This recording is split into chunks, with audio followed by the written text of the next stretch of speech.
Chaque jour, Charles et Carole vous présentent la leçon de l'école du sabbat.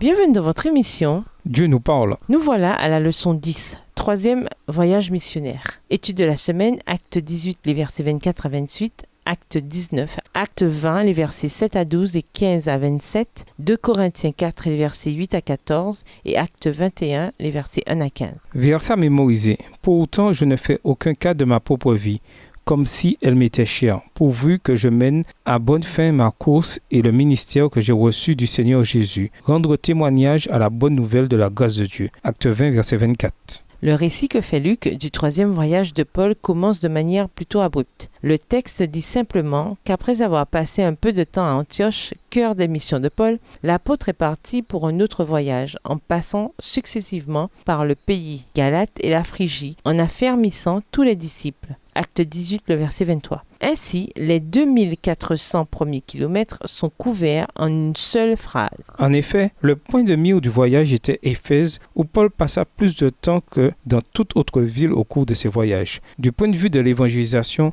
le ministère à Éphèse fut très fructueux. La prédication de Paul eut un retentissement dans toute la province d'Asie. Acte 19, versets 10 et 26. C'est probablement à ce moment-là que les églises de Colosse, de Hiérapolis et de Laodicée furent fondées, peut-être grâce à Épaphras. Colossiens 4, versets 12 et 13. L'un des co-ouvriers de Paul, Colossiens 1, verset 7, Philémon 23. Chose remarquable, dans ce voyage, c'est le dernier de Paul rapporté dans les Actes. Paul l'a entrepris en tant qu'homme libre. Luc rapporte pourtant un autre voyage pour Rome, mais cette fois en tant que prisonnier. Et nous vous laissons avec la pensée du jour. Le troisième voyage missionnaire de Paul était plein d'incertitudes. Cependant, l'apôtre était déterminé à aller de l'avant dans son œuvre pour Dieu. Au revoir. Et à demain si Dieu veut.